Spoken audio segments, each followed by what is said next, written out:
Scintillating. All right, here we are live on the Hangout. We are missing one of our cast members. Rick Raddatz is not yet here, but we have 3 or 4 minutes to see if he'll show up. And if not, and it's too bad because this week we are presenting the new sort of revamped my segment, where it's not so fawning, where I'm sort of going to be playing devil's advocate. Not really playing devil's advocate.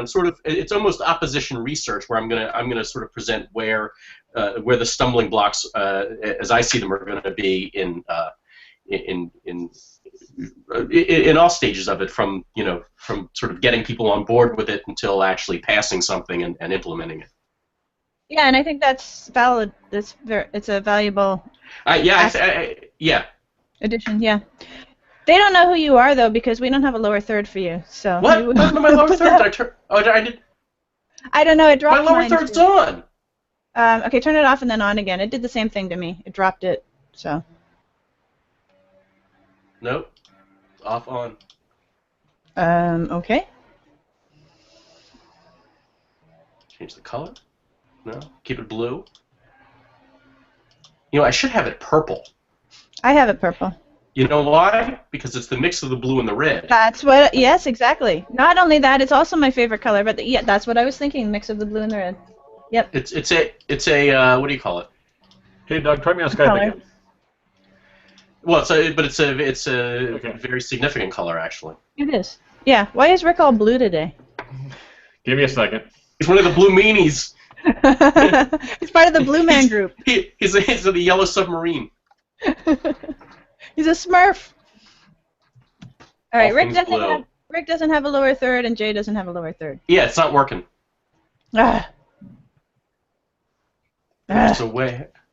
The hell, technology. Jeez. Please don't tell me I have to reinstall the. No, you should just have to. Did you try making a new one? Yeah, I just did. And then did you do off and on? Yeah. And then see under saved presets, check the check mark off and then on again too. There is no save. There's nothing in saved presets. Why is the audio so bad? Yeah, I don't know. Your audio is horrible, Rick. No, your guys is. No, your guys. No, oh my God! Jesus Christ! You sound like you're calling us from a submarine. Jay and I are fine. Seriously, Rick, you sound horrible. Jeez. It's all bubbly. I don't have a lower third. Rick sounds like hell. He doesn't have a lower third either. We have come apart at the seams before we even start today. Rick sounds like. Why is it so dark in here? That's your fault. No, Jesus. Rick sounds like, take me to your leader. I come in peace. You got he looks like an Andorian from Star Trek. An Andorian? Yeah. Testing 1, 2, 3, 4, 5. Oh yeah, horrible. You sound fantastic, Rick. That's great. That's broadcast quality right there.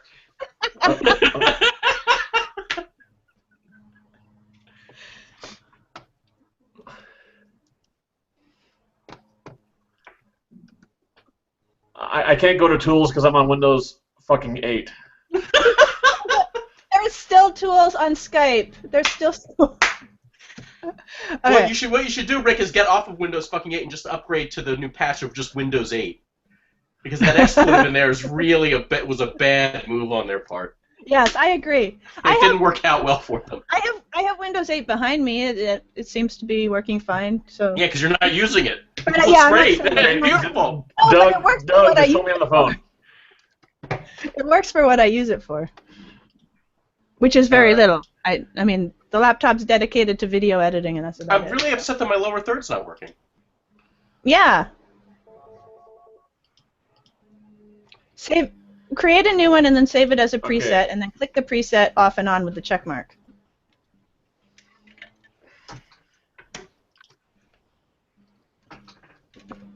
I'm here. Okay, that's better. All right, let's go.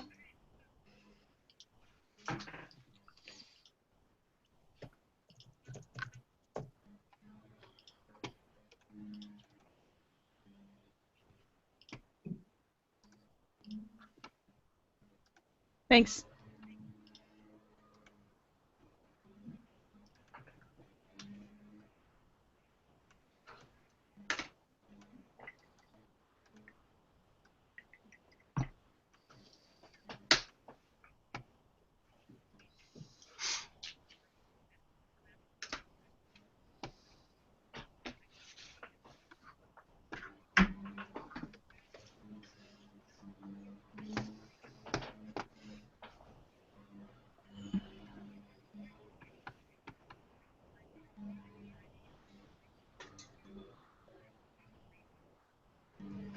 And welcome to the Political Fix on this Wednesday, October the 22nd. Wow, this year is moving along pretty quickly, I must say. I'm Heather Vale, and I'm here with my co-hosts, Jay Amernick and Rick Raddatz.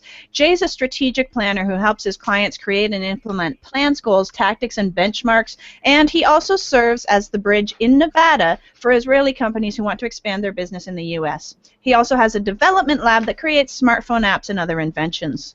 Rick Raddatz is a serial entrepreneur and internet marketer with a degree in philosophy. His political development's called The Solution, which is to cap and prioritize government spending. I'm Heather Vale, also known as the Unwrapper, a premier freelance interviewer and journalist in all media. Guys, welcome to the show today. How's it going? It's good. I have no lower third, but we're moving on. We've got Rick sounding better. So yeah, I had to reboot my PC just before I came on, and then I had to do updates, so I was late to the show. And and that camera looks better too, by the way. You had a camera a few minutes ago. You looked like a Smurf, but now you got the good one going. So. Yeah. So it all ends up well, right? Everything always works out. Yes, apparently. That's what I keep being told. So I'm going to go with it lately because it seems to be true. So, Jay, how was your week? It's very good. I actually had dinner with a friend from college who I hadn't seen literally in 25 years. I met with her and her husband and caught up, and it was a great time. And because of that, I actually came home that night and looked through my old college yearbooks, to sort of reminisce and kind of remember, because she was bringing up names I didn't remember, and so I took a stroll down memory lane late at night on Monday night. Yeah, it was very nice. Yeah. Rick? The usual. Yeah. Okay, all right. Well, I spent most of the weekend in the hospital. Well, no, back and forth between working and in the hospital because my boyfriend was in the hospital over the weekend, and that was, one of those things that just happens. So, yeah, that was fun. This is one of those things where life comes into perspective and you realize what's important and what's not important. So it's all good. Is everything's all right? Yeah, everything's all right now. Okay. Yeah. All right, so, Rick, I mentioned the solution. Yep. Cap and prioritize government spending. What the heck does that mean? Explain. Okay, it's a two-step process, and it ends up uniting the left and right values under one vision of government. So step one is to cap government so that we are sustainable at least, and then we can do that while maintaining the purchasing power of social spending, for example. And so step two is to take that social spending and prioritize it publicly so that ideas are forced to compete. And by competing, we get the best ideas. Results finally matter. And we can envision a government where, through this competition, we get better and better at spending that money. We get better and better at helping people through government action, even as taxes go down, down, down. And so this is cap and prioritize. It unites the right and left values without compromise. Okay, how exactly are these ideas competing? Well, if you have a prioritized budget, meaning where you rank all the spending from top to bottom, so the most important stuff is on top and the least important stuff is on bottom. Oregon does this, by the way, with Medicaid, so it absolutely is possible to do. That fight over priority position is going to force politicians to start arguing about how things work. And if you have two different programs, one works better than another one based on some study or whatever, that one that works better is going to get more funding, more support. The other one is going to, have the writing on the wall. And if you think about it this way, the only way to spend better is if we're willing to throw away whatever's worst. Okay? And if we look at that over time, we're throwing away better and better stuff as we spend better and better. And so we need to get away from this idea that a spending cap gets in the way of helping people. It actually forces competition so that we end up helping people better and better and better if it's also prioritized. Okay, so you mentioned Oregon and Medicaid. Now, I lived in Oregon for 5 years, but I did not have Medicaid. So how exactly are you saying they do it? So the person that needs health care the most is at the top of the list to receive Medicaid services? Well, in Oregon, what they do is they have a budget, and they have a list of procedures that they want to fund with Medicaid. And so, for example, liposuction probably isn't on that list unless it's related to some emergency. I can't imagine. I'm not sure. But well, if someone's about to die from obesity, maybe. Maybe in that rare case, but that's the point. Suddenly, all these details start to matter, and you get to the real heart of public policy, which is how are we doing? How are we helping people? And where is the waste?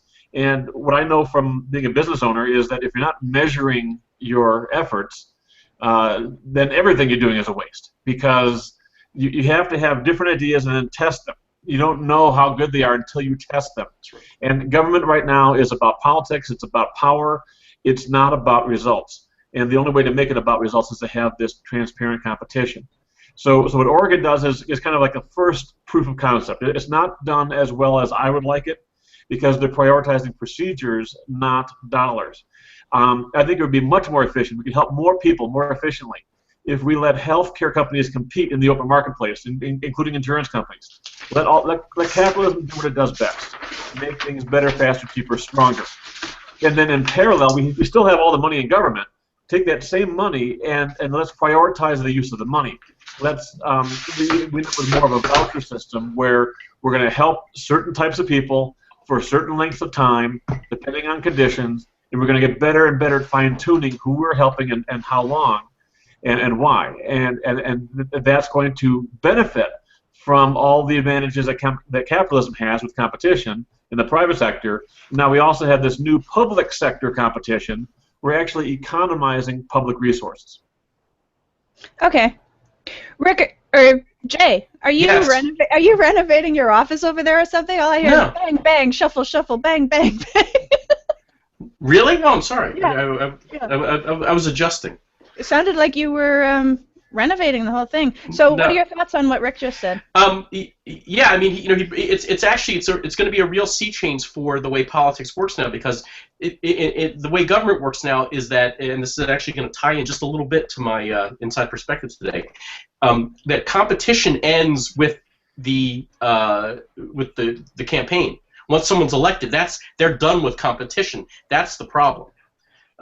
Is that it's that it just sort of becomes a free for all after that, and then also once a government program starts, even if it is designed to solve problem A, okay, they do that. Let's say they solve problem A, great. So we shouldn't need it anymore, correct? You don't leave a cast on your wrist once your wrist is healed, right? Yeah. No, in government they say no, hang on, let's wrap that puppy again. And we need more money to do it. That's the problem. The way it works now. So Rick is absolutely correct. But that is going to be that's the challenge. Is the way it's just literally a sea change. The way government works now is not broken. It's fractured. Okay, so typically we only have the spotlight on the president and some other large positions in government really being analyzed most of the time as to whether they followed through on campaign promises or not. But if we were to look at everyone who runs for office throughout the whole country, what percentage of candidates do you think actually follow through on what they've said during the campaign? It's low. It's got to be somewhere like in the 5% range. Wow. If that, but not necessarily, excuse me, for the wrong reasons. It can sometimes these people run for office, and they spout a bunch of stuff off, and they literally have no idea how everything works and what makes sense. They get in there and they're like, oh, okay, that was a foolish promise for me to make, and that's especially prevalent with the presidency. Okay, so if that's the case, what's the point of even having campaigns? What's the point of even having campaign promises? Because someone's got to get out and vote. To quote Men in Black. Seriously though, but they're voting for canned air. I'm not done yet. That's the short answer. It's so that they have a platform, that they have something to run on, something to distinguish themselves from their opponent. But it's no. Of course it is. What? That's not why they have campaign promises? You're saying that they're making the people vote for like canned air, like they're making them vote for nothing. They're making them vote for lives. Yeah. Like, what's the point? No, okay, guys. Well, the reason that's a slight distortion. The reason we have elections has nothing to do with making good decisions in government. It has everything to do with making sure that we have a government that panders to us instead of we pandering to the government. Okay, in other words, the reason we have elections is to avoid a dictatorship. That's the only reason. Okay, the only reason. Right. We confuse, but now that we have elections, we want politicians to make good decisions, but here's the problem. The incentive to pander is too strong. And so politicians pander to every aspect of society in proportion to how it can help them win elections. And so when pandering happens to, by accident, be a wise thing, then great, wise thing happens. We will defend our country if we're attacked. We tend to do that pretty well. But if pandering is by accident not in line with our nation's best intentions, if, for example, being in continuous debt, that's pretty clearly not a good thing. It weakens our economy. It weakens our stature in the world. It makes it harder for us to keep China and Russia under control because they know that we're not going to take risks, and Europe, for example, isn't going to live up to sanctions on Russia. And so, when the pandering incentive is misaligned, we have no way of fixing that. That's the problem with voting, and that's why we must cap and prioritize so that ideas are forced to compete and wise ideas can win. So it's really the same exact thing as elections and free speech. It's just applied to a different type of resource. Instead of making politicians fight for political resources with elections and free speech, we have ideas fighting for funding under a cap and prioritized budget. Okay, but Rick, what's the point of having campaign promises or running campaigns at all if politicians are saying stuff that Jay says only 5% of it actually gets followed through on? That's not an official statistic. That's an estimation. It's an educated estimate. Yeah. So to answer, and I agree with that estimate, and it's probably even less. I mean, I think most politicians try. Okay, I mean, they really do believe that they can be there to help make the country a better place. And so I believe the vast majority of politicians are honestly trying to live up to their stated values and goals. But to actually accomplish anything, good luck. I mean, the system is designed, in fact, to be very slow-moving and very frustrating, so that we, the voters, have a chance to wise up and fix things before they get too out of control. And that was an intentional design on the part of our founding fathers. But to answer your question, Heather, why do we want elections when they don't seem to mean anything? The answer is that they ultimately do serve their purpose in protecting us from dictatorship, even if it's messy. And in a way, you can think of it as this is the price we have to pay to avoid a dictatorship, is this kind of mess. Now, if we want to clean up this mess, the price we must pay is to cap and prioritize government spending. And then we will create a system that has freedom because of the cap and social justice because of the prioritizing, especially over time.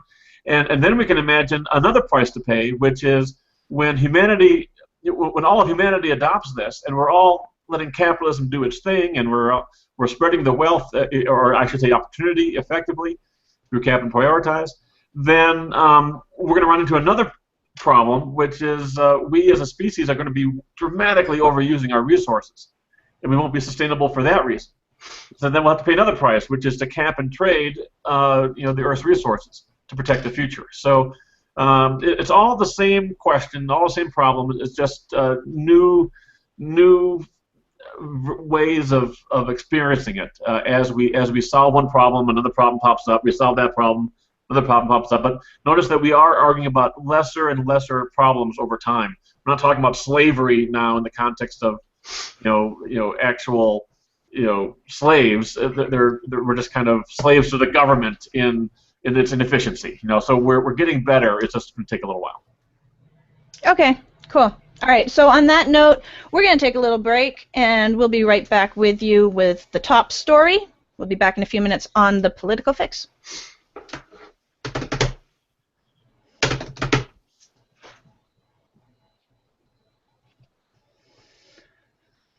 All right. Very good. Speaking freely. Hey guys, I have a question. How's my frame rate? Am I kind of like really kind of jerky here, like a low frame rate, or is it nice and smooth on your end? No, it's pretty good. When you move like that, it goes like it's got the blurry at the end and the beginning. There's blurry portions. Okay, because for some reason on my screen it's like very slow frame rate. I wasn't sure if that was. No, it's not that bad. Or if that was, okay, good. Not bad at all. I have my philosopher's beard growing here. See? Oh, yeah, we can almost kind of see a little bit of nothing compared to what Jay's got going on there. Yeah, I got to shave. I got a meeting. I got to shave right after this thing. I got to get it going. I got to get my thing on. Oh, I thought that was just his tan lines.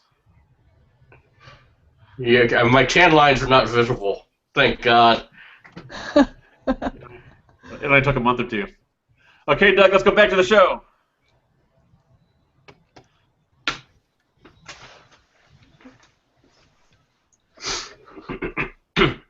Welcome back to the Political Fix. I'm Heather Vale here with my co-hosts Jay Amernick and Rick Raddatz. And before the break, we were talking about the solution, which is what Rick came up with. It's all about capping and prioritizing government spending. And this is meant to be the solution to the mess that we currently call the USA. So, guys, anything to add to that before we move on to the top story? Nope. Top story it is. Okay, top story it is. Let's see how this ties in with anything. A man who allegedly confessed to killing 7 women in Indiana refused to respond to the judge during his initial court appearance today, prompting her to postpone it and to warn him he'd spend the rest of his life in jail unless he cooperates. When the judge asked Darren Vann if he swore to tell the truth at his initial court appearance in the strangulation death of 19-year-old Africa Hardy, he didn't respond or flinch. Lake Superior Court Judge Kathleen Sullivan warned Vann, who stood with his wrists and legs shackled and flanked by 2 jail guards, that he could be held in contempt, and he still declined to speak. She said she would schedule another initial hearing for next week. So 43-year-old Vann is charged with the strangulation death of Hardy, whose body was found on Friday in a bathtub at a Motel 6 in Hammond, 20 miles southeast of Chicago. Police say Vann also directed them to the bodies of 6 other women in nearby Gary, Indiana, and confessed to their killings, so obviously more charges are pretty likely.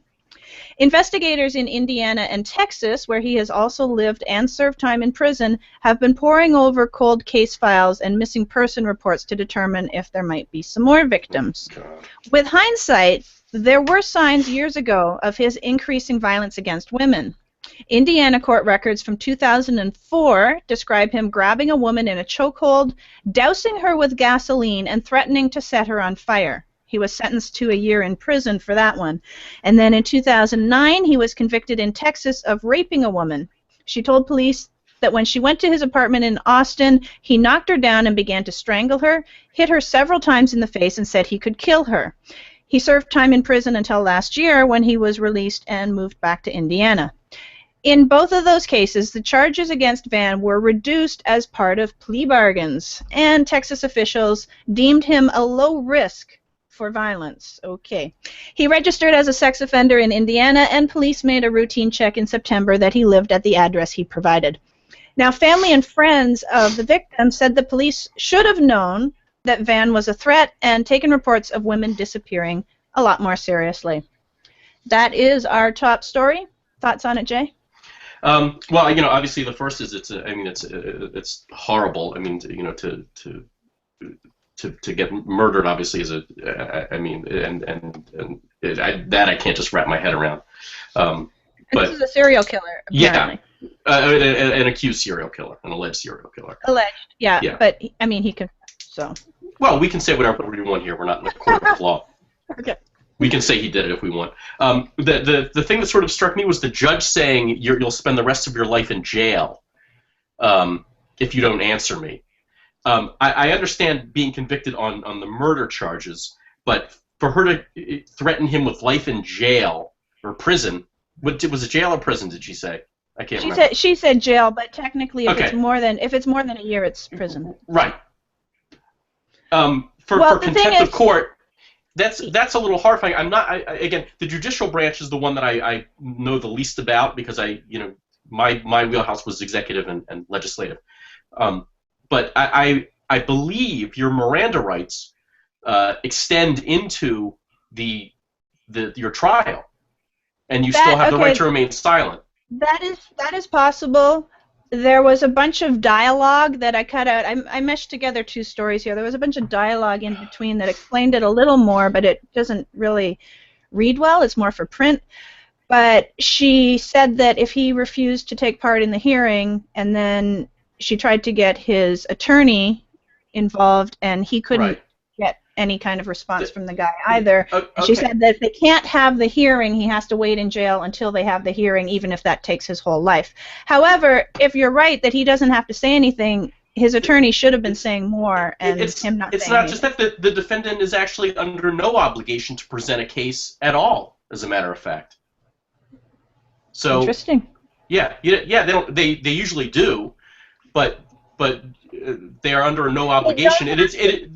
They don't have to say when she says, these are the charges, are you guilty or not guilty? I'm pretty sure they have to say either guilty or not guilty. No, that's actually not true. They don't have to. No. Because that's what a hearing is for. A hearing is to register the plea. Right, and the First Amendment is for you to either is basically Congress shall make no law regarding freedom of speech. He can say or not say whatever he pleases. Okay, but then if he knows that the consequences are he has to wait in jail until he actually speaks, then that's fair too. That's valid. That may be a violation of his civil rights if he was exercising his First Amendment rights.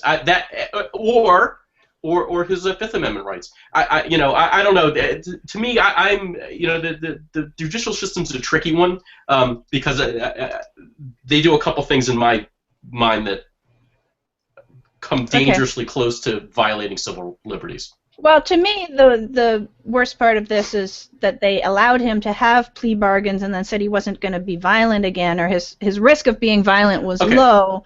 After clearly those are two violent.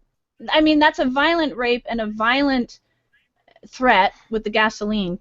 Those are beyond just arguments. Those are unbalanced incidents. Certainly. So for them to say for him to get lost in the system like that and then go out and start committing at least 7 murders. Well, I'm looking at it from sort of what has the most effect on us as in regular people. The chances of us or anybody listening to the show committing the heinous crimes that this guy is accused of are right. But there is the distinct possibility that any one of us can end up in front of a judge. Yes. And find ourselves in a situation where the judge decides to be an activist and says, I don't like you, I don't like what you're saying, I'm holding you in contempt and you'll spend the rest of your life in jail. That's the precedent that ultimately this can set as a slippery slope if the way the story plays out is correct. Okay. Rick, what do you think? Well, I'm not too worried about this one technicality because if a judge went too far here, there are ways to appeal that, and the right thing ends up happening in general. Judges are people too; they make mistakes. That's why our system has multiple layers of appeal, so that the right thing can happen, and we'll figure things out in time. I'm more interested in just the fact that these kinds of people exist. That's all the proof we need that we need to have a government. That anarcho-capitalists, people who want anarchy because government is the improper use of force. That's just silly because these kinds of people exist, and economies don't allow you. I mean, when I say economies, I mean it's just not efficient for us to have a million private police forces running around with guns that we all hire. That would just be even more gang warfare. That would be chaos. And so you need to have a government first and foremost. And along with government come all these compromises. Philosophy can tell us that we need to have rights and protect rights for government to be good, but it can't tell us what those rights should be precisely. We have to argue it out, figure it out. And in this case, the right to remain silent, I think, is a pretty clear right. from what I was looking up on the web here, what the web says is the right way to handle this, and it says that if the judge cannot ascertain the plea for whatever reasons that the person is supposed to give, that they just enter a plea of not guilty as a default plea. So I don't know why it's come to this in this case, but it seems a little. I think the judge just got emotional because of the violence of the crime. It is a female judge, and all the cases in question involve extensive violence against women. So that's very real possibility. So she should have recused herself because she can't. If she was a victim of domestic violence in the past, or a victim of violence in general in the past, she probably should have. But if it's just her morality just coming to the surface, she wouldn't have necessarily known that would be the case. Yes, but the statue of justice with the scales, as we know, is wearing a blindfold. Justice is blind. That's the idea. Is that she's not supposed to get emotionally involved. We make laws based on logic, not on emotion, because emotions change. Logic doesn't. Yeah. Theoretically. However, but the point is, she might not have known that she would be emotionally vested in this kind of case until it came before her. Emotions can pop up really fast. I mean, I understand that. You can have your emotions in check, and they're in check, and they're in check, and they're in check, and finally one little thing happens, and all of that pent-up energy comes bursting forth, and you're going to be there until the rest of your life. So I have a feeling she regrets saying that, because it's pretty clearly not going too far. I mean, for a judge to make a threat like that, I mean, if I were this guy, I'd sue the county, or he was in county court? He's in whatever it was. Your court. Okay. Okay. Whatever municipality, I would sue them for violation of his civil liberties for making a threat like that. Let me read you the full quote here. Okay. Let's just see, where did we? There we go. Okay. So she said, "Mr. Van, are you choosing not to take part in this hearing?" She then addressed Van's public defender, urging him to make his client speak. "Tell your client that he stays in jail the rest of his life until this hearing takes place," she said. Van's public defender walked up to him and put his hand on Van's shoulder, encouraging him to speak, but he refused. Sullivan, that's the judge, said she would schedule another initial hearing for next week. So no, he has the right to a speedy trial, whether he cooperates with it or not. I mean, that's... Yeah. She's way off base. As a matter of fact, somebody should look at it, and if she can't keep her emotions in check, I mean, if she starts to feel like she's boiling over, you say, "We're taking a quick recess." Yeah. And you go back to your chambers and have a touch of the creature and get level and come back. Yeah, have a shot of whiskey. That'll solve everything. Hey, look. It solves many things. And she comes up, "Mr. Van, you still refuse to speak." If she's like that after one shot,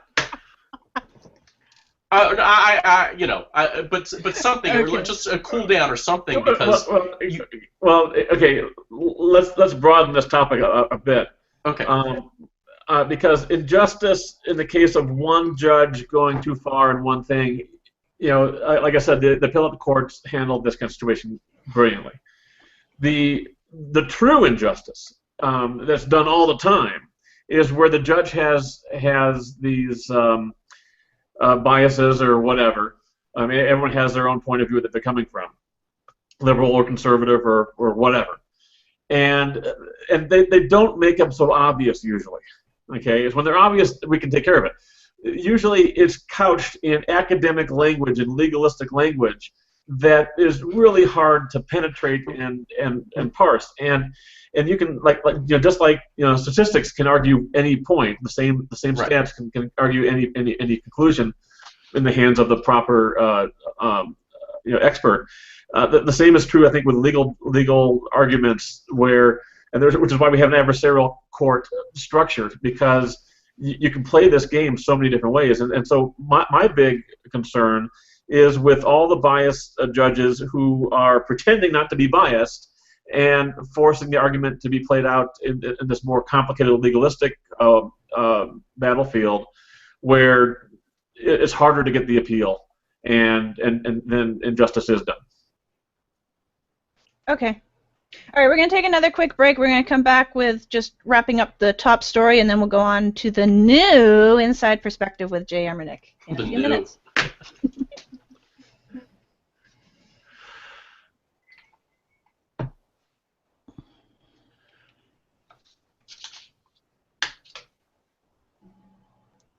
Okay, let's just make it quick and then, like, just long enough. So Jay, are you attacking Cap and Prioritize or creating a challenge? No.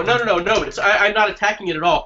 What I'm helping you do is strategize a little bit and okay about how to do it, because if it was easy to do, we wouldn't be sitting here talking.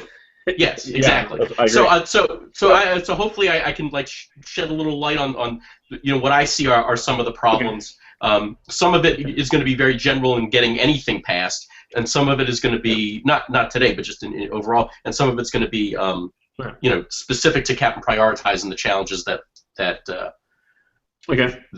will arise. But I'm not attacking Cap and Prioritize. I'm pro Cap and Prioritize.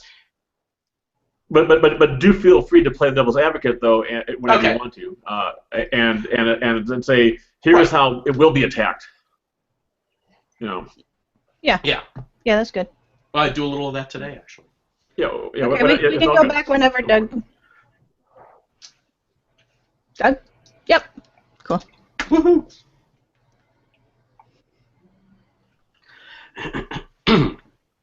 Welcome back to The Political Fix. I'm Heather Vale, here with my co-hosts Jay Amernick and Rick Raddatz. Before the break, we were talking about the top story, which is a man in Indiana refusing to respond to the judge in his hearing, and the judge telling him that he's going to spend his life in jail.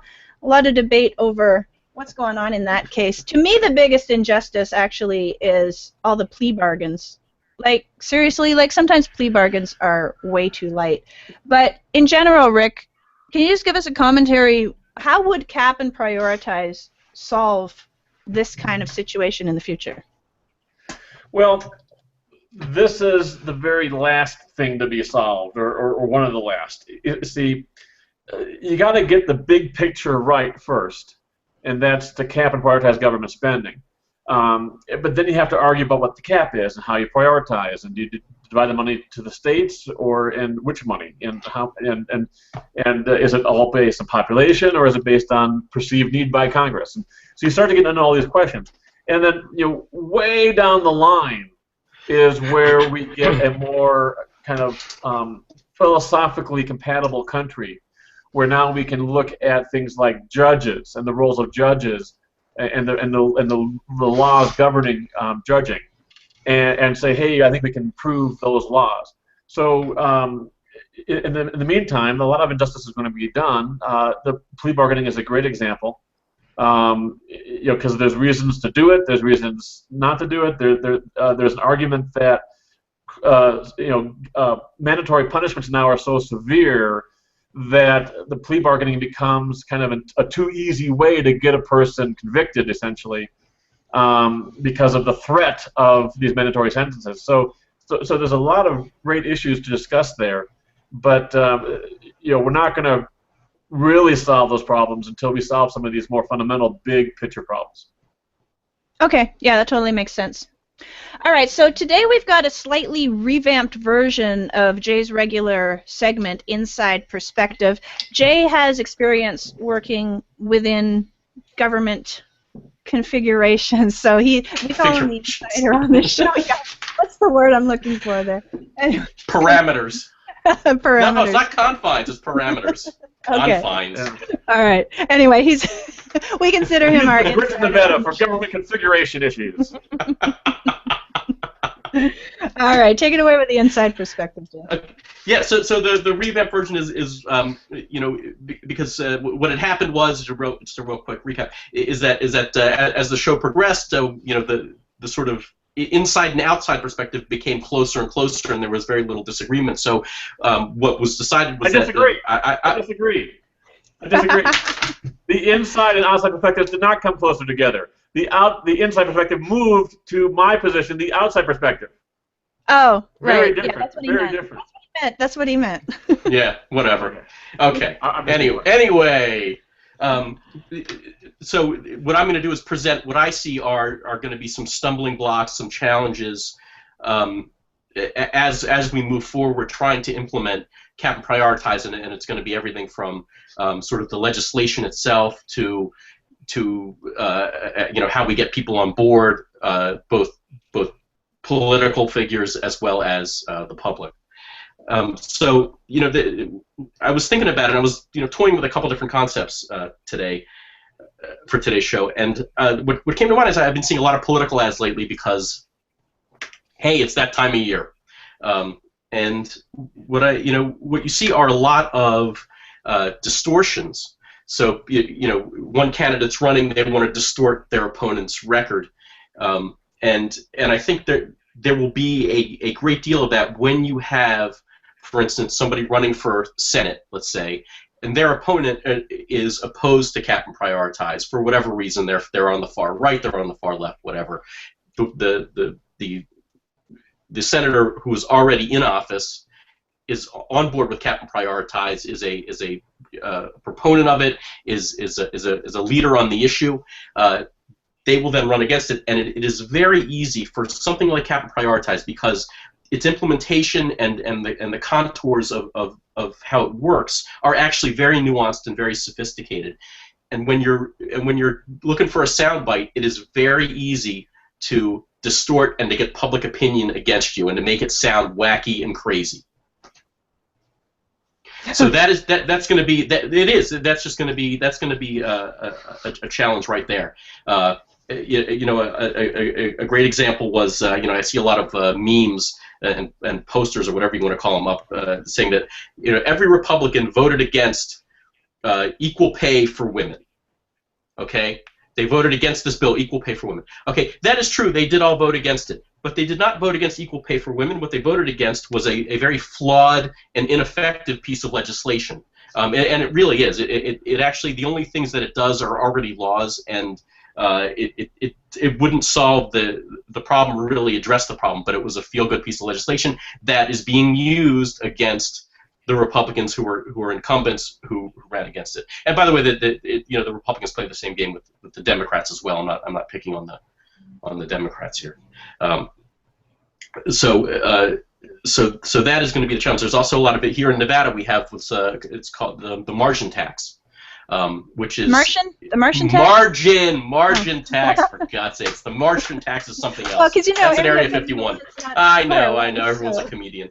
Okay, so what that is, that's the feel-good piece of legislation that says more money for schools, for education. Okay, a couple things. One, it's not really more money for schools. If you read the piece of legislation, it doesn't require that the money goes to that. Two, the money, how they get it is not off of profit. It is based on revenue, which for a company that has a low profit margin, this really screws them over. And three, Nevada already spends more money than almost every state in the United States per student on education, and yet we are the lowest. So clearly the money's not being spent right, it's not being implemented right. There's your problem, not more money being thrown at it. So the margin tax is, again, but it's being distorted like you're voting against more money for kids. That's what it sounds like, but it's not. You're voting against a flawed piece of I wouldn't even call it a flawed piece of legislation. I've read it. It's actually whoever wrote it should be ashamed of themselves. It's actually one of the worst pieces of legislation. Forget what it is supposed to do.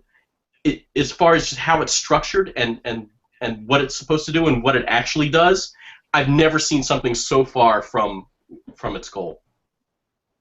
Okay. Almost. I've seen terrible, but this is actually one of the worst. And it also, it's not the answer. More money for schools is not the answer in Nevada. Clear, if we spend more money than anyone else, why are we the last in the country?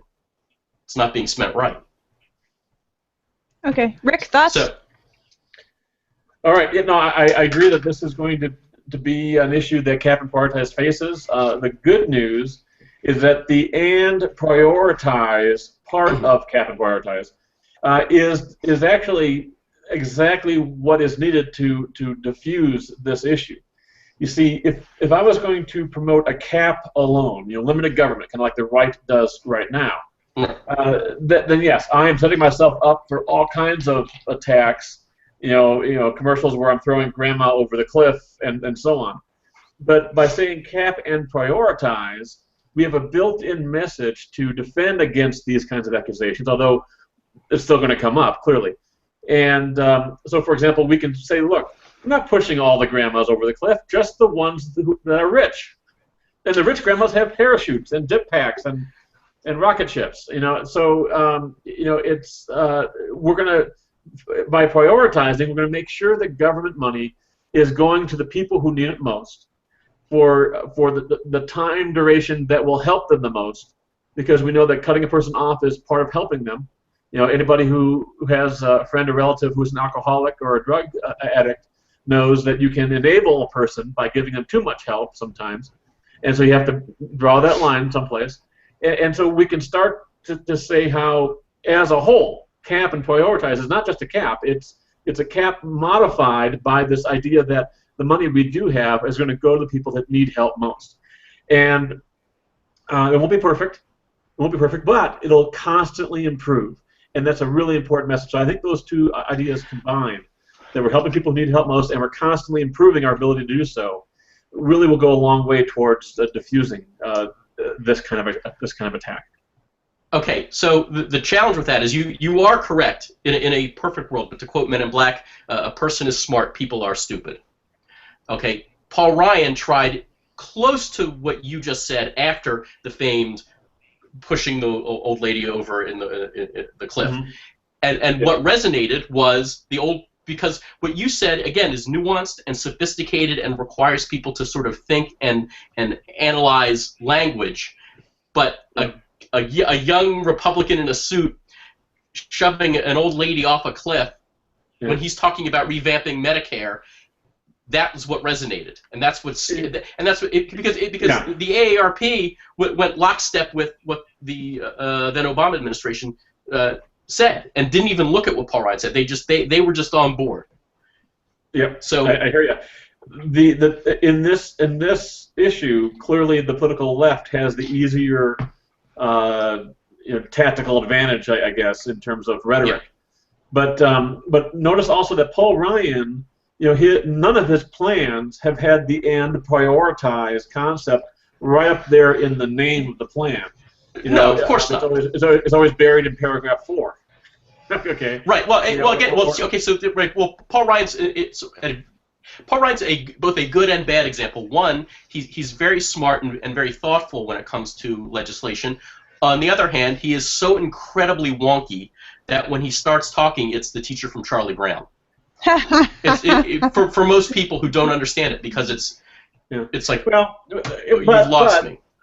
But he plays it well in that, a person who's a low information voter might kind of not get everything that he says, but they do get from his presentation that he's earnest, that he cares, trying to do a good job, and so they can feel comfortable voting for him. And so somehow for him it works. For a lot of other people it wouldn't work, but somehow he pulls it off, and to be picked as a VP candidate by someone as competent as Romney is actually quite impressive. Although that may speak to Romney's fatal flaw in politics, where he's a bit too earnest and competent as well. In politics, you need to go rah rah rah and motivate people a little bit, and neither one of them is doing that. It was actually one of the worst campaigns I've ever seen in my lifetime. So. Now, the caucus. Yeah. What? Well, it made one of the worst campaigns on. This made Mike Dukakis look like Bill Clinton and Al Gore in 90. Yeah. Or 92. Which was one of the best campaigns I've ever seen. One of the best campaigns ever? Was Clinton Gore the first time around? Yeah, with them getting off the bus, tossing the football. It was a fantastic campaign, and it was against. They had George H.W. Bush completely bumbling and fumbling and looking like just a it was a brilliant campaign. You mean they had him looking like his son? No, I don't consider his son to be bumbling and fumbling. So really? No, not at all. Okay, interesting. All right, let's take a quick break, 30 seconds, and we're going to be back with the outside perspective, aka Rick's Rant.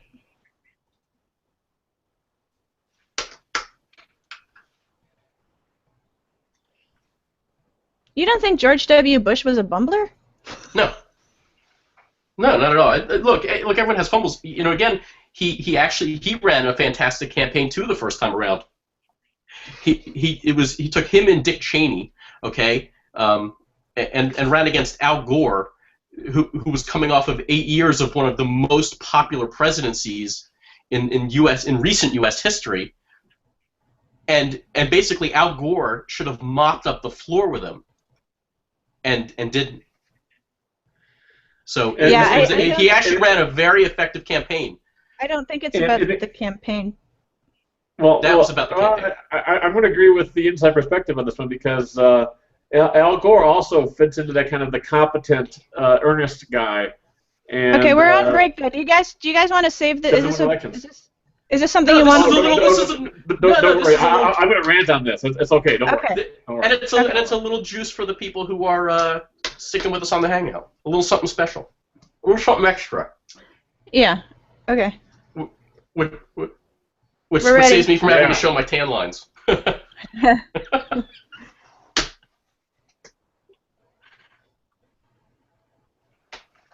Welcome back to The Political Fix. I'm Heather Vale, here with my co-hosts Jay Amernick and Rick Raddatz. Before the break, we had Jay's inside perspective, and now we're going to go to the other side of the coin. We're going to have the outside perspective, hosted by Rick Raddatz, and we like to call this Rick's Rant. Go for it, Rick.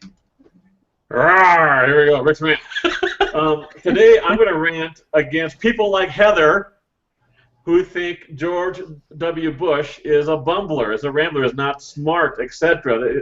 Many different. I'm not saying that you said all of those things, but lots of different people attack George Bush, the second there, George W. Bush, as being this buffoon, this not smart person.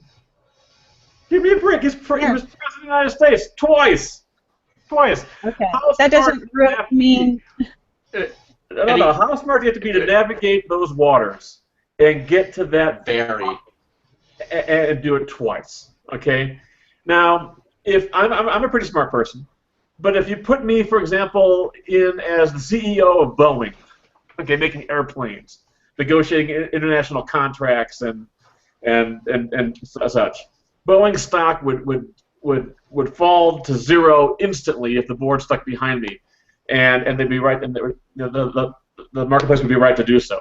So it doesn't, so a smart person can be in a very tough situation and still fail horribly. You put me in as president, same thing. I am not presidential quality. My ideas are presidential quality. Me as a person, I don't have the skills needed to navigate those waters. George W. Bush does. And it speaks to what we were just talking about, where politics is not about competency. It's not about the best administrator. It just isn't. Not the way it's structured right now. That's part of the problem. That's what Cap and Prioritize will help solve. Politics is about people.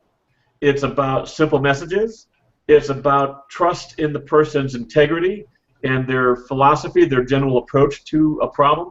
And George W. Bush had that in spades. And up on stage he might mispronounce a word or two, but you know what? That makes him real.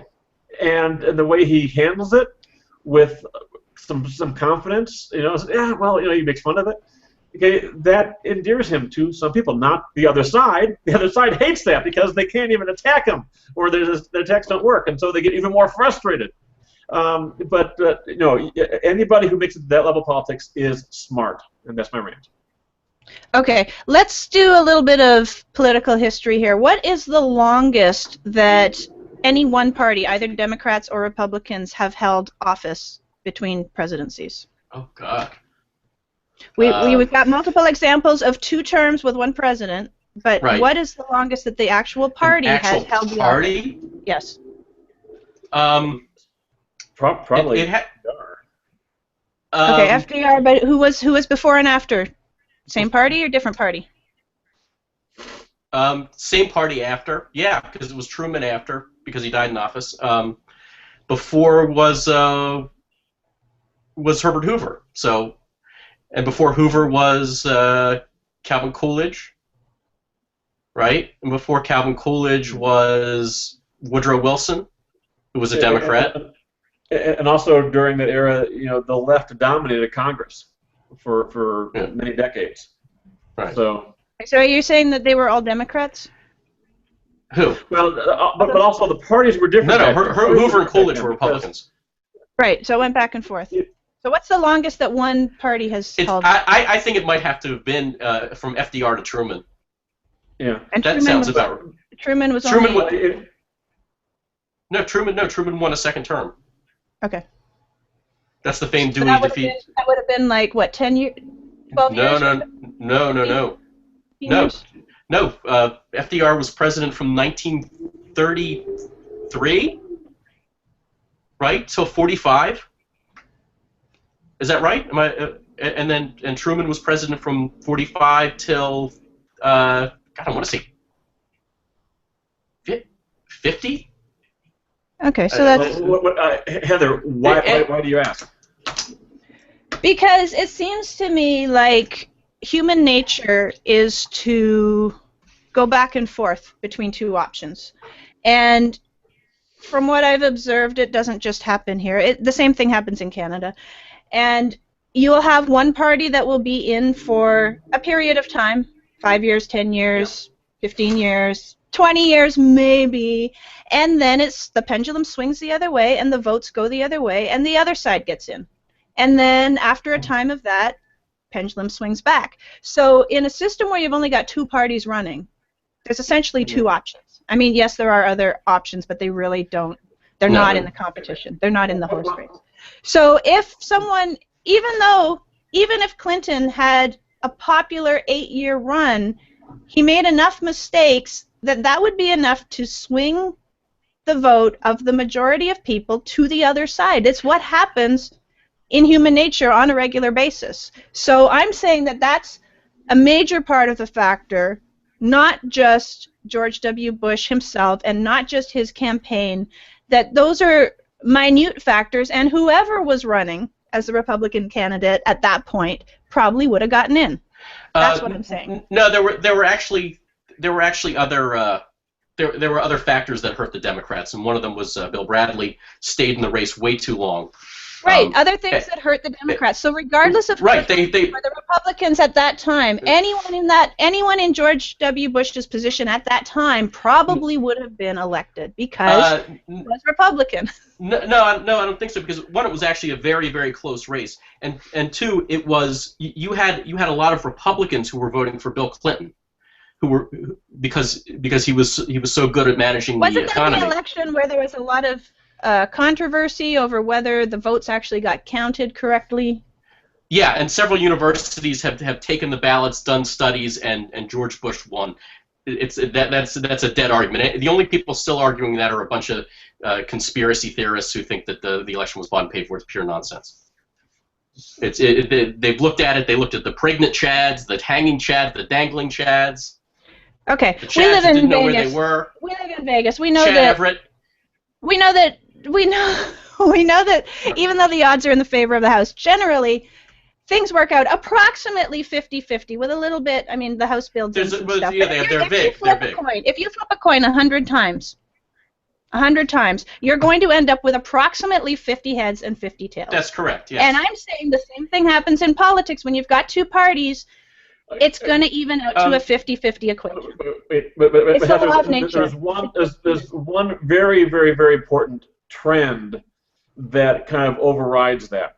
Because even though you're right that the parties switch positions of power, both parties are under the same incentives. Okay, and the overall trend is towards one direction right now, which is decline in terms of the bureaucracy's efficiency and basically the country is getting messier and messier in terms of government. We've got more and more regulations. It's just insane what's happening with our government right now. And if you're on the political right, this makes you want to limit government more. And if you're on the political left, this makes you see that government needs even more power to do things smarter. It makes you want to help people more because there's more need for help. So it actually serves to make us even more frustrated with each other. And we're on the path to Greece. And Greece collapsed because they were doing too much in their government. And so when a downturn in the economy happens, the government can't respond nimbly like a business can or like an economy can, and then the country collapses. And so that's where we're headed. And so even though it's true that both parties share power in this way over time, the system is still broken because of the longer-term pressures and the longer-term trends. Okay. Well, that's a good place to end the show today. We are out of time, but we can talk about this again next week. We can continue this conversation and see what there is to add to it. Jay, quickly, just one final 10-second soundbite on what Rick just said. Yeah, I mean, well, I'll add to it a little bit. There are always other factors. Okay, a great example would be Teddy Roosevelt running on a third party, the Bull Moose Party, against Taft and Wilson. Because of that, he split the vote with Taft, and Wilson got in. So there are always outside factors. It's hard to sort of look at, as it going one way or the other. And then we forgot. There are always outside factors, but the law of averages tells us we always end up splitting even 50-50 balance down the road. Okay, so make some notes. We'll talk about that next week. We are out of time for this show. Check us out, everyone. PoliticalFixRadio.com. Look at the old video archives, radio archives, and join us back here, same bat time, same bat channel, with myself, Jay Amernick, and Rick Raddatz on the Political Fix. Have a great week.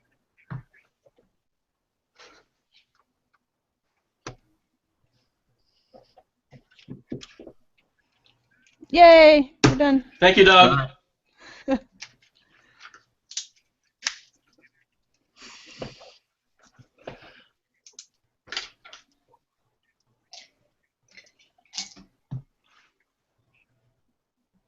Thanks. Doug. Thanks, Doug. You too. Yeah, it would be a pretty boring show if we all agreed on everything. It would just... Okay. What's the point of having a show where everyone just agrees on everything? That's just... I still can't get my lower third to work. I know. And Rick, I was going to mention this during the show, but I didn't. It's interesting. He's a co-host of Political Fix Radio. Oh, okay, well, whatever. Like poltergeist. By the way, just so you know, political is actually one of the easiest words to involve a typo in. Is it? I don't know why. I believe it. It's the I and the T. Got all those vowels. And it's a lot of syllables for a very short word. It's just one of those things. I misspell it all the time. It's just a typo. It's just that you're going, you're like, oh my god. It's more than any other word, I think. Perfect. All right, we're ready to go. Here we go. Yeah, let's start the show. Gotta do it all over.